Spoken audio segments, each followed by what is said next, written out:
part of the Press Play Podcast Network.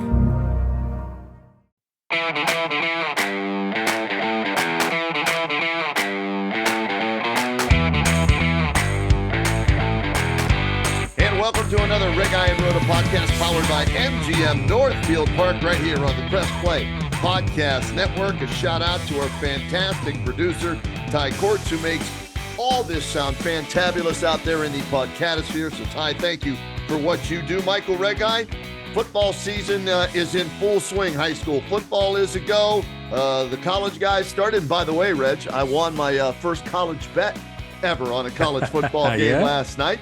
I went in and I adjusted the point spread on the USC San Jose State game. I took it down from 31 to 27.5. USC wins by 28. I win by a half point. I feel pretty good today, Reg. You should feel pretty good. That's a great way to begin, by adjusting that point spread. Great. Hey, listen, better than paying them, right? Yeah, that's true. That beats the alternative. So college football season is underway. And now that all the preseason games are out of the way, the NFL season can get started, and the Browns will start that September 10th at home against Cincinnati, Michael. And that's why we're here today on the R&R podcast to kind of look back at this preseason and kind of give everybody our thoughts on what we saw and then address injuries. Nice job, you fucking kicker. Nice job. Remember that from Hard Knocks? What was his name? Todd, what was it? Haley? Todd Haley, right? Todd Haley. That was Todd Haley. Yes, I'm using his words there. Sorry if I offended anybody, but Cade York, nice job, kicker. Don't know what's going to happen with him. We'll dive into that and some other question marks maybe we have about this football team. But, Reg, what did you take away from this preseason 1-2-1 record as they played one more game than everybody else with 4 games? Yeah, Kenny, I think that's kind of meaningless. To me, biggest thing we've talked about it is Deshaun Watson. I mean, listen, this is the guy you gave $230 million to. He is the quarterback that is either going to make this damn thing happen and have the Browns be a legitimate playoff participant at the end of this 23 season, or it's completely going to fall by the wayside, Kenny. I feel good about what I've seen and where Watson is right now. He seems like, to me, he's more decisive with how he's running the offense. And that's what I was looking for from him. His grasp, his ability to ascertain what the hell is going on offensively now in this system of Kevin Stefanski's and proceed and make it work. And I do think, Ken, he looked pretty good. He looked pretty solid. I like the way that, for the most part, it looked like, getting Amari Cooper involved, getting David Njoku involved, getting Donovan Peoples-Jones involved. They probably wanted to, I think in the last couple of games, right, probably see a little bit more from Elijah Moore. It didn't really happen that way.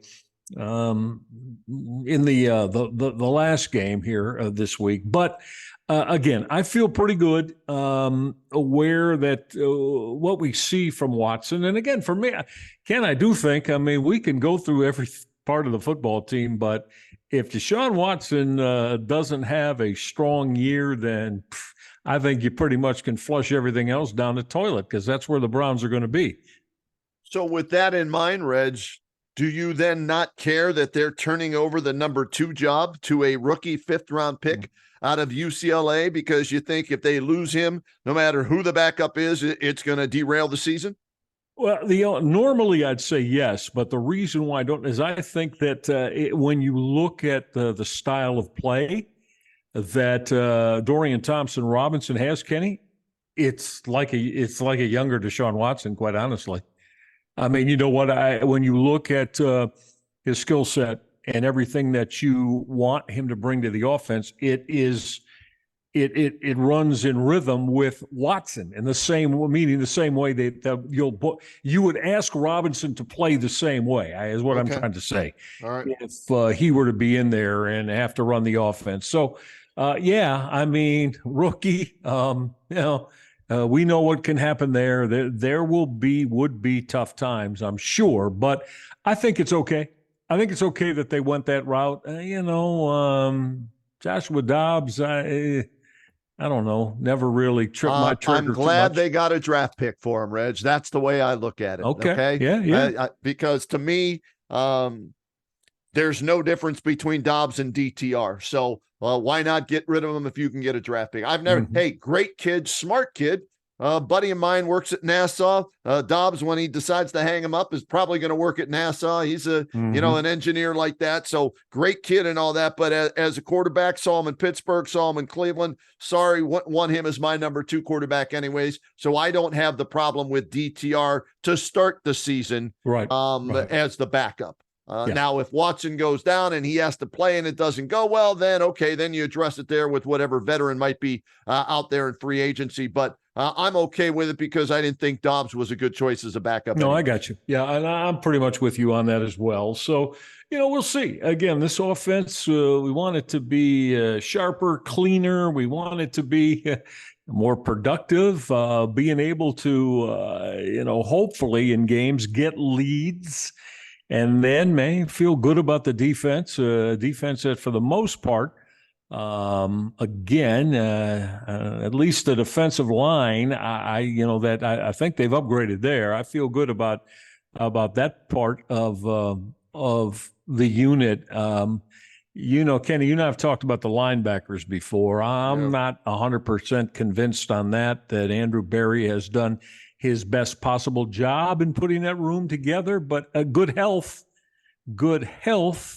Anthony Walker, Taki, right? They got to stay healthy, Ken. They got to stay on the field and being able to play, and maybe we'll see some inroads. I do like the back. I think Juan Thornhill is a player. I think he's going to be a very good ball hawking free safety for him. And I hope he continues what he's done already in the preseason because, again, he's a ball hawk to me. He's around the football a lot, pretty good tackler, and breaking up plays, passes, and his ability to intercept. I like him. All right, I'm looking at the injury report. You mentioned the linebackers. Let's focus on that position right now. Jordan Kunastic, knee injury. He's going to be out weeks. That's all I saw earlier today on social media, but I didn't look at him as a starter. Maybe he was. I just don't see him as a starter. Maybe he was playing because Taki and Walker were coming back from injuries. Walker last year, a quad tear, Taki an ACL tear. But what I saw today from social media and the various Browns beat reporters, Anthony Walker expected to play week 1. Sione Taki expected to play week 1. So how much? Don't know, but that's a good sign, Reg, especially with, is it Kunastic? Is how you pronounce it? Yeah. Okay. Yeah. With him being out for sure, good to have those guys back along with Jeremiah Owusu-Koramoah. Yeah, that's right. No, I'm with you on that. And so you tell me, do you think as a group with that you just named them all, are they capable of taking strides and being a better unit? And Kenny, I think, I worry about them, against the run when it gets to, I don't think there's a real thumper there. I like some of my linebackers to be thumpers against the run. And then also, bothers me a little bit, when I think that other teams can, especially when they got a running back that really excels at catching the football out of the backfield. And you're going to get linebacker coverage there. Kenny, sometimes I like, oh boy, is that going to happen as a positive for the Browns defensively? I don't know. Well, that's where JOK has to step up and be that guy. Okay. And Thornhill then also, if it's a tight end, coming out of there, that's where Thornhill is. If he's going to be close to the line of scrimmage, then he may get singled up one-on-one with the tight end and JOK with the running back out of the back. It's still the weakest part of the defense, Reg. No question in my mind. Linebackers, the weakest part. They spent all their money, draft picks, or I should say free agency on the defensive line, right? And they brought in Thornhill. And who's the other safety they brought in from the Colts? McCray. Yeah. So they addressed the backside where they felt a lot of problems were obvious from last year. Lack of communication, lack of playmakers, whatever it is. They addressed that. So secondary, I feel good except for one thing. Here we are starting the season. We don't know if Denzel Ward will play week 1 against the Cincinnati Bengals because he gets another concussion in yesterday's preseason finale. We're taping this on a Sunday night against the Kansas City Chiefs, and he's in the protocol. And I saw Mary Kay Cabot say that's the 4th head injury in 6 years for Denzel Ward. Scary. Rich. That's It is scary. scary for him, health-wise, and for the Browns defense, not knowing how many games you'll get out of him. Yeah, first of all, for the young man's health. I mean, he's shown, I think, in the last couple of years, he has shown that he is a quality, competent corner in this league, in a position that, it's one of those positions that can't have enough of them, man. You need them. You need them in abundance. But Denzel's problem, Ken, we've talked about this the last couple of years here on the R&R. What does he average? 12 football games a year, 13 maybe, it seems like. So can he stay on the football field? Biggest ability is his availability. Right. Let's hope he can find a way to play. I mean, I'd take 15 or 16 games from him, with normal quality of play from Denzel Ward. But, 11 or 12, Ken, see, that's where you get into the problem of trying to replace, your number one corner if he's not out on the football field for 4, 5, 6 games a year. Yeah, that's my concern with that back end that this year is Denzel after getting another concussion. So we'll see. That'll be something we definitely keep an eye on there on the backside. The other injury on defense, Jordan Elliott yesterday with a hip injury. Don't know what his status is. Mm-hmm. So we'll see. He's still on the roster. They made cuts. They went from 90 to 76, Reg. Mm-hmm. And I'll just read the cuts real quick here as I took a snapshot or a screenshot on my, they waived cornerback Caleb Biggers, linebacker Cam Bright, tight end Miller Forrestall, tight end Thomas Greeny, cornerback Gavin Heslop, tackle Derek Kelly II, safety Nate Meadows, wide receiver Anthony Schwartz, injury designation cut, wide receiver Jalen Wayne, and then they terminated the contracts of, guard Colby Gossett and running back Jordan Wilkins. They dropped him like he dropped 2 handoffs from Deshaun Watson yesterday against the Chiefs. So they're down to, 76. So they've got to trim it to 53 by 4 o'clock 23 more, Ken. Yeah. 23 more cuts. Now we're going to start to see some, I think we'll see some. But you know what? I'll give, I know they had to be tough for Andrew Berry. Meaning the Anthony Schwartz thing. You draft a guy that high, and he missed. Look, we can go round and round and every which way through Tuesday, but look, he missed on that one. Schwartz is not an NFL receiver. Berry and the Browns thought that either he was coming out or that they could develop into one, and it just didn't happen. Didn't work. So they missed on that. They're going to have to eat it. They done that. They've cut him. So, but I think we're going to, when we get together again, the night before, when they get this down to 53, they're going to have to make some decisions that are going to test them a little bit, Kenny, with how they want to proceed with this. I mean, what are they going to do what are they going to do backing up Nick Chubb? Because I don't want to. They can't give Nick Chubb the ball 25 times every week and expect him to be ready to go. And we love Chubb, and I know he would say, yeah, I'll take whatever workload is necessary to win. Yeah, that's great.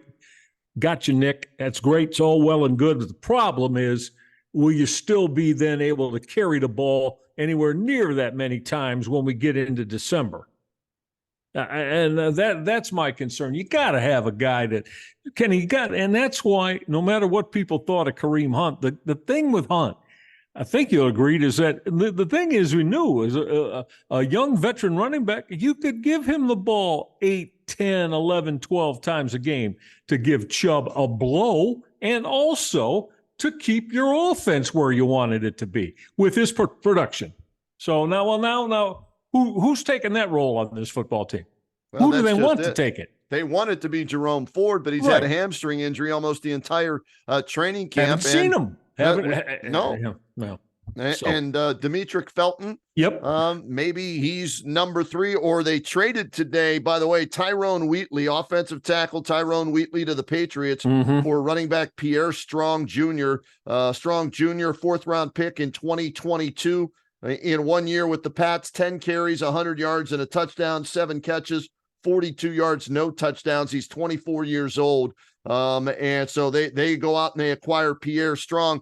Now, I don't know if that was just swapping players there because they weren't going to be able to keep Wheatley anyways. They were going to cut him. They have too many offensive linemen, right? In the middle of that line. So they take a swing on this, Pierre Strong kid and see, is he the backup to Chubb, or is he the 3rd string guy and Felton maybe gets jettisoned by Tuesday? We'll have to wait and see, but at least they went and added something to that room for 24 to 48 hours at least.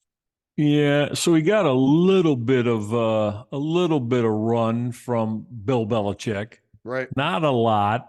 10 carries, 100 yards, average spending. So, evidently he's thought of as a guy that at least can, again, they bring him in here for these next, Tuesday, you got to get down again. He could be going by Tuesday. Could be a one-day stay for this young man. Right. But be that as it may, that doesn't take away from the fact, as we were just saying, they've got to have somebody they feel good about as Chubb's backup.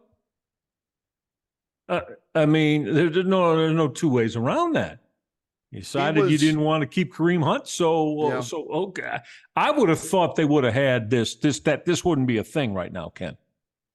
If you decide to let a guy like Hunt go, I don't know if that bottom line turned into a bottom line money thing or not, but you made that decision, and that was a while ago, and we just said Ford, Felton, now bringing in Strong, so it doesn't sound like they had much of a real solid game plan there. The reason he was available is, Belichick must not like him. He's trading him. Well, they just signed Ezekiel Elliott, to add to their running. So they had some depth in the RB room. The Browns had some depth in the O-line room. So they swap players, and we'll see if either sticks with either team. But that, to me, there are things that I'm concerned with: backup running back and 3rd string running back. That's one of the areas. Linebacker is one of the areas I'm concerned with, Reg.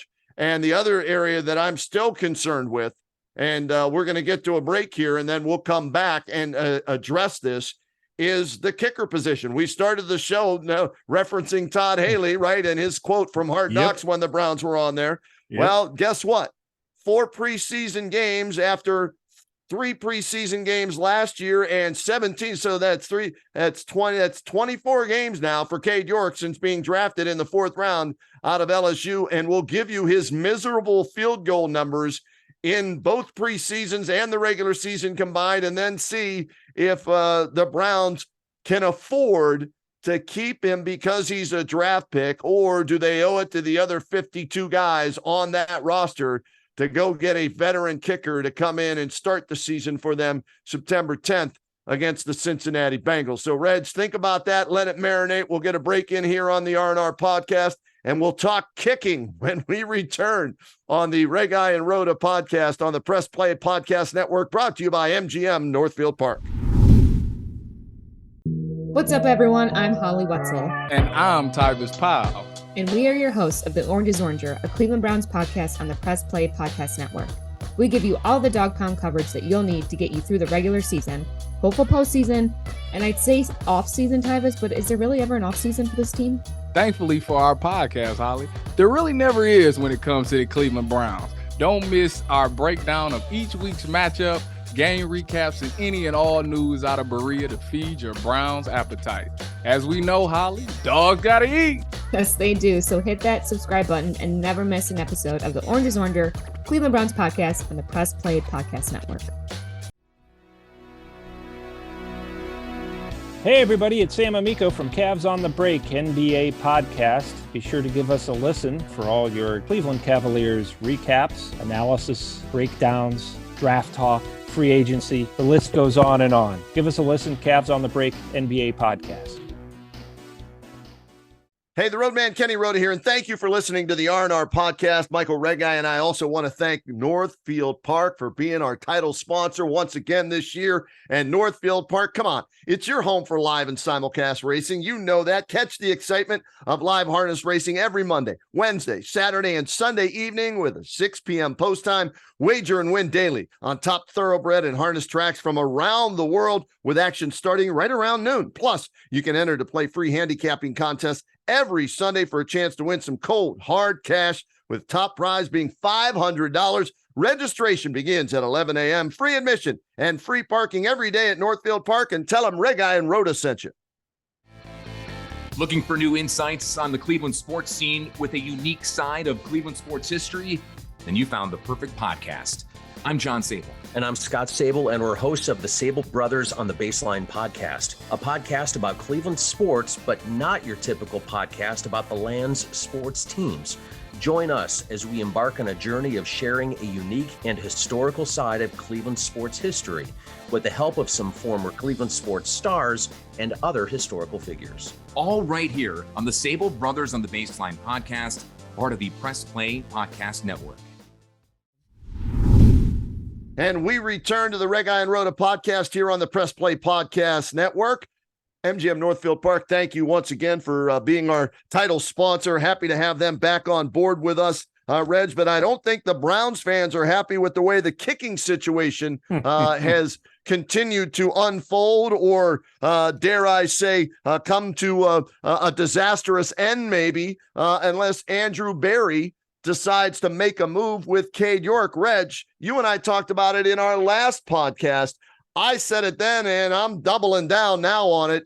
He can't be the kicker on this team starting the season where every game matters if you're expecting to make the playoffs and challenge for a Super Bowl this year, Reg. I can't do it if I'm Andrew Berry. I don't care if I drafted him or not. I owe it to the other 52 guys. Yeah, here. Before that, let me say something positive, though, about the gang at MGM Northfield Park, right? Kenny, so true. We're so excited and thrilled to be able to be with the entire crew out there for yet another year, and we're so pleased that they are with us in everything they do to make sure that the R&R podcast continues and stays rolling. So thank you to the great group at MGM Northfield Park. Cade York, huh? Boy, Kenny, we just mentioned Anthony Schwartz now, and again, look, Andrew Berry, it'd be him, getting rid of one of his draft picks. But you know what? You just said it. You said it wonderfully well, man. You've got to. You want to see that room go into a frenzy and an absolute divided room on a football team. Well, just have him miss some field goals or extra points that would put the Browns in the win column. Have that happen one time. And Kenny, we know we've been around this too long. I'm telling you, that is going to be a damn room divided then. Because there are going to be guys questioning Berry and Stefanski about why in the hell are you hurting all of us by allowing this kicking situation to continue to crumble us all down. I mean, right? I mean, that's what happens when things go awry in the NFL. Hell, in all the pro sports. So, I don't know. Andrew Berry is, he's got if he's going to stay with York, it's got to be but see, Kenny, again, you can say, well, a thin rope. Well, but what if this guy cost him one game? That could be a huge difference between how the season plays out. Reg, he cost them 3 games this preseason. Think about it. They go 1-2-1. In the tie, he misses twice against the Eagles, right? Yeah. This last game, Kansas City, it was blocked. Well, if you saw it come off his foot, ain't no way that thing was going through the uprights, even if it's not blocked. And earlier this year, he misses a kick and they lose, by less than 3 points, whatever it was. So he's already cost them 3 games this preseason alone and at least 2 games last year, okay, in the regular season. So here's what I did, Reg. You know me, I like to dive deep into the numbers. Yeah, I'm a numbers go kind of guy, right? go Analytics, ahead. baby. I was doing analytics before analytics became popular with Paul D. Podesta. Okay, Right. Here we go. I went back to last preseason. How did Cade York do last preseason, right? 7 for 7 on extra points, but 5 of 7 on field goals. Not terrible, right? But not great. 5 of 7. Well, you couple that with 35 of 37 extra points in the regular season last year, 24 of 32 field goals, okay? Mm-hmm. Add in this year's preseason where he goes 4 of 8 on field goals. Rich, 33 for 49 in a regular season and 16 field goals he's missed now in 17, 20, 24 games. 16 field goals. Can't have that. No, that's way too many. And that's what I mean, Kenny. I just worry about the confidence that his peers, his teammates in that room place in him. And that's where I think Andrew Berry might have to, I know it's obvious he doesn't want to do that. And he has belief in York, but I just don't know how you can keep throwing a guy out there who's missing the amount of field goals that you just pointed out. Reg, here was the quote from Kevin Stefanski today on a Zoom call. I shouldn't say quote. Here's the tweet that I saw from Scott Petrak, who covers the Browns for it is brownzone.com. Telegram. Yeah, and the Medina Gazette. And okay. And here's his tweet. It was Kevin Stefanski on Cade York. Won't commit to Cade York being the kicker week 1. Says those discussions are internal. Reiterates that he believes York is really talented. So that's a little bit different than what we heard after the first couple of preseason games and even last week, right?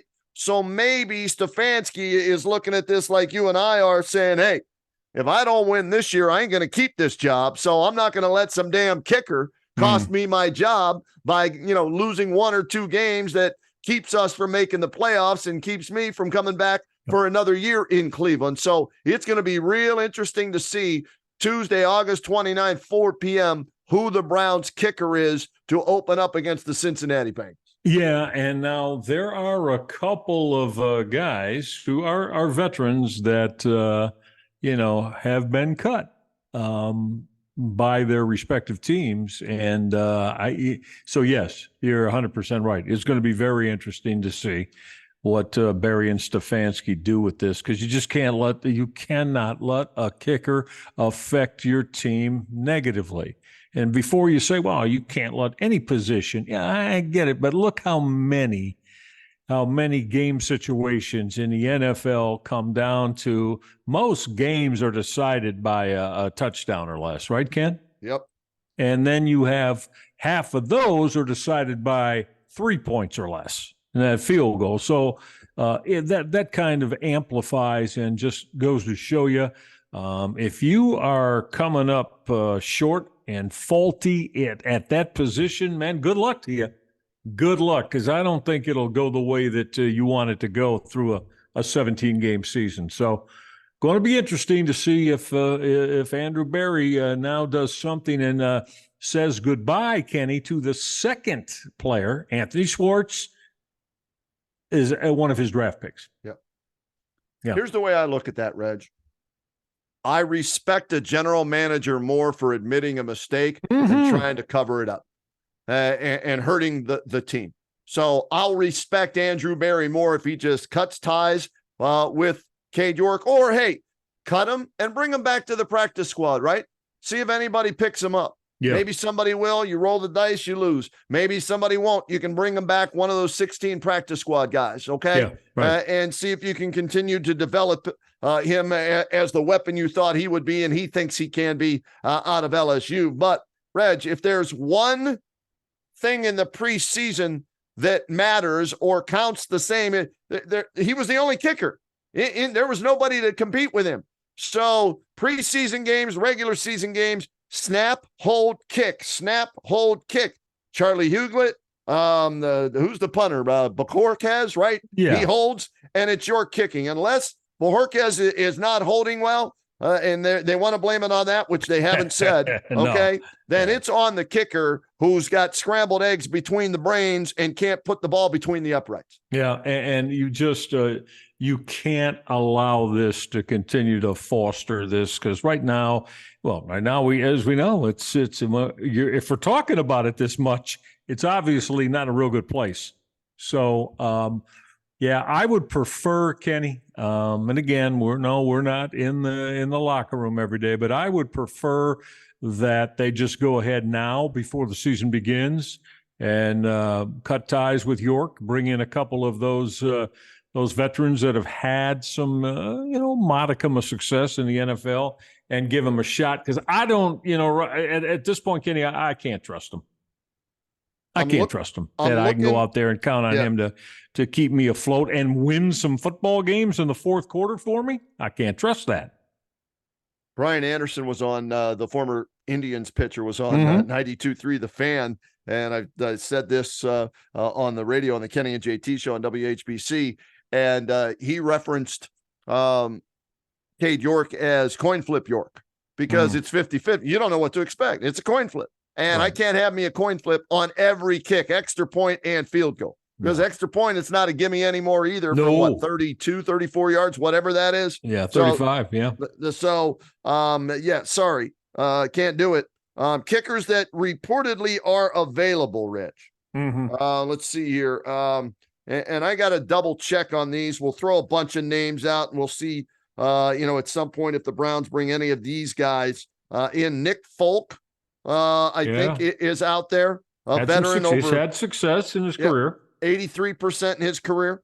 Dustin Hopkins, 85% in his career. Randy Bullock, 83% in his career. Matthew Wright, not a lot of kicks, but 40 of 46, 87%. I think he was with the Steelers, at one point.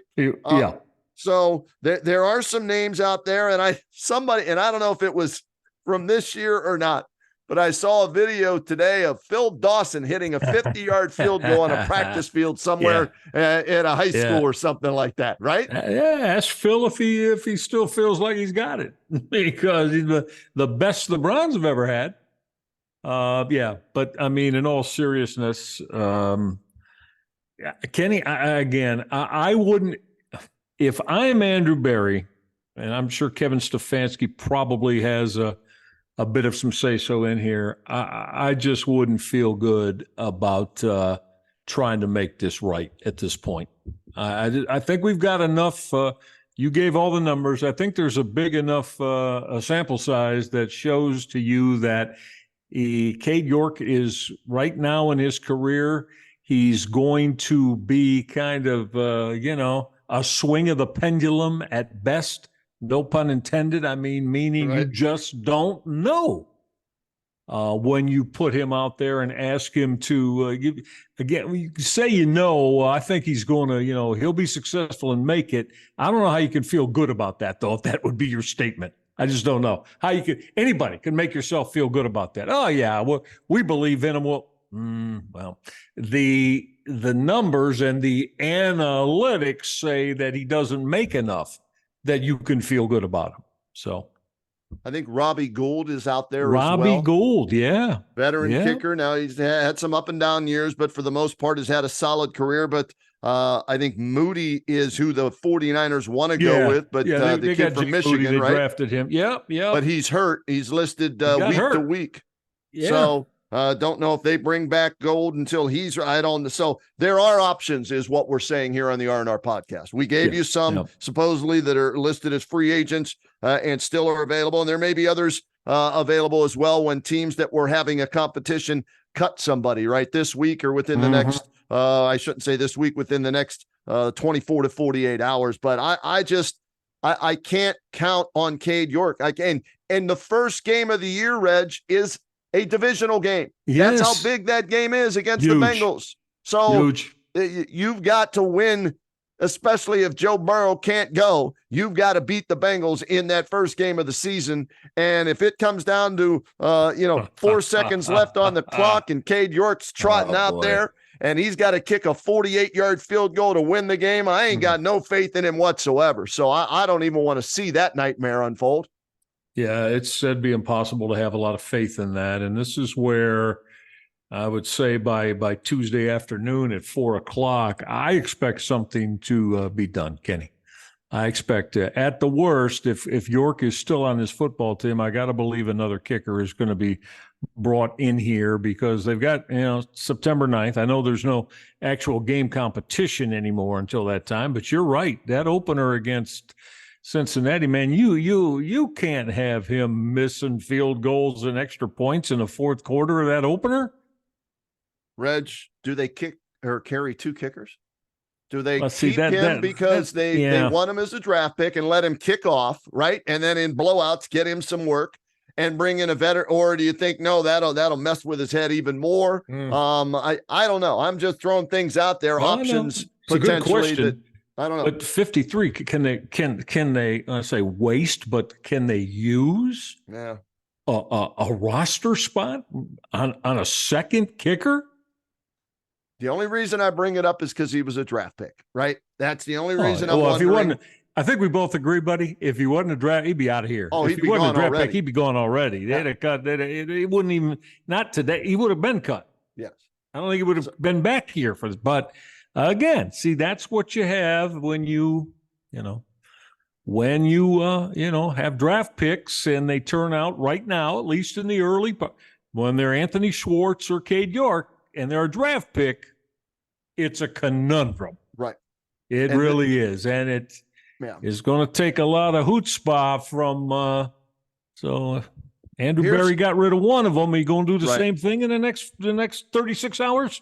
Here's why I wanted them to bring in competition for him. I wanted him to beat the veteran and say, okay, we had him go head to head, at practice. Game situations, we rushed guys, we did everything, and he beat out Randy Bullock or Dustin Hopkins or Robbie Gould or Nick Folk, so we're staying with him. We brought him competition in, and he proved to us he was up to the challenge. And no, they were like, oh, it's participation trophy for everybody. We don't want to upset anybody. Everybody gets a trophy for playing. Oh, we're going to keep Cade York because we drafted him, and we believe in him, and he's got a strong leg, and we don't want to hurt his feelings or bruise his ego anymore. No, don't give me that crap. No, challenge the dude, man. Rise up. Cream rise. Oh, yeah, the cream rises to the top, as the Macho Man used to say, right? Well, he hadn't risen even close to the top. He's 50-50, according to Brian Anderson, and I like the coin flip nickname for him.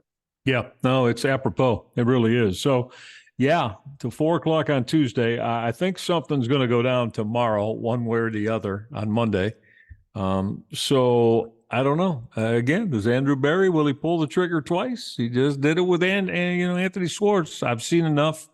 Not going to help this football team. Would he do the same? So I don't think he is, but I think competition's going to be brought in. They realize they must, as you just said, maybe, Kenny, to make him stand up and grab him, if you know what I mean, and show everybody that you're worthwhile as an NFL kicker. Reg, tomorrow in Berea, they should say, Cade, we want to keep you, but I think you understand you're giving us a lot of doubt. So here's what we're doing. We're bringing in 3 veterans and you. We're having a kicking contest today out at Lou Groza Boulevard in Berea. You beat these guys out, we'll keep you at least for the first week, okay, and give you a chance. And we'll keep you on this roster. But you got to beat these guys out and prove to us you're better than some of these old guys who are free agents right now, or a young guy like a Matthew Wright who's trying to catch on with somebody, or somebody from the USFL, dare I say, or the XFL.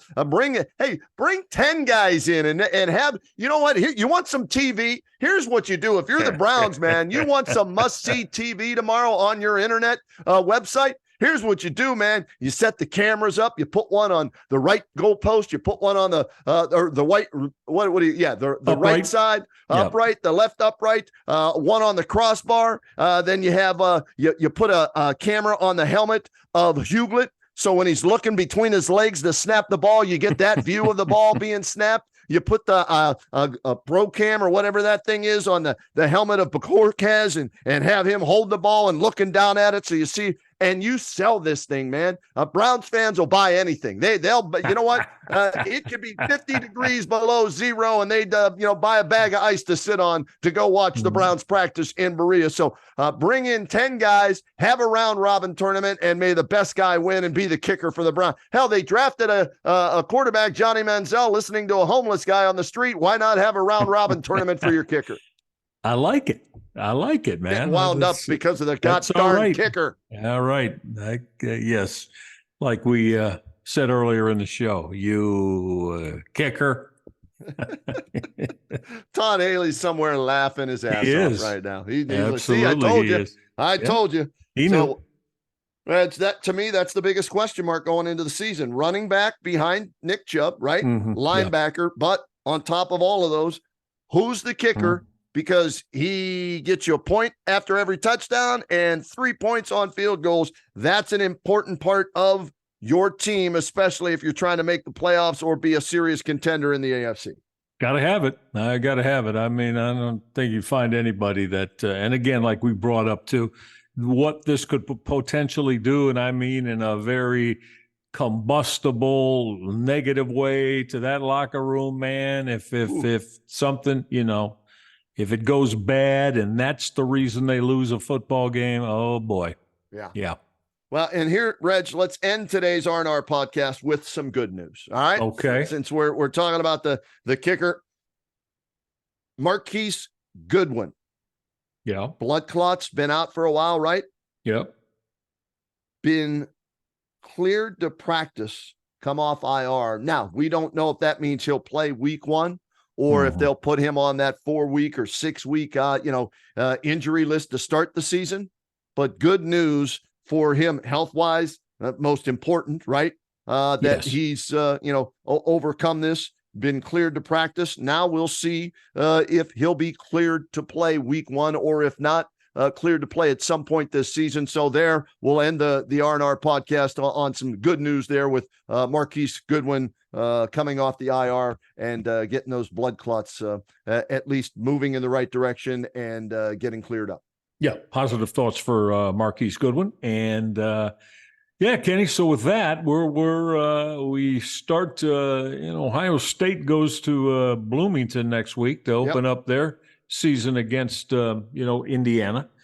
And most of Georgia going for a 3-peat, which, wow, that's pretty big time stuff. I'm not going to I know they still like Ohio State. They're looking at who's their quarterback, but man, I think Kirby Smart's got a hell of a football team. I wouldn't put it past them. I still believe, as they were the last 2 years, I still believe they are the most complete, most talented team in all of college football. Yeah, I'm with you on that, and I'd hate to see it, but I haven't made my wagers yet on that. Okay. I didn't do my futures picks yet, Reg. So I wanted to see USC last night, and the fact they gave up 28 to San Jose State. A little concerned about that. Notre Dame looked good as they won 42-3 over Navy to start the season, I believe.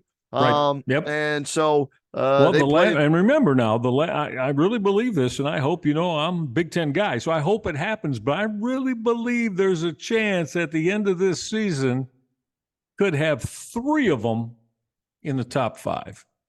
Maybe a little bit of an outside shot, but certainly I think in the top 7, 8, Michigan, Ohio State, Penn State, I think all 3 of them will be.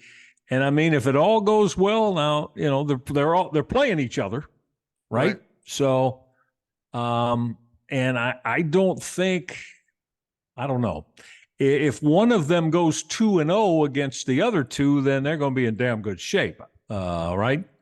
I don't know. We'll see. They might just they might all beat one another. I don't know.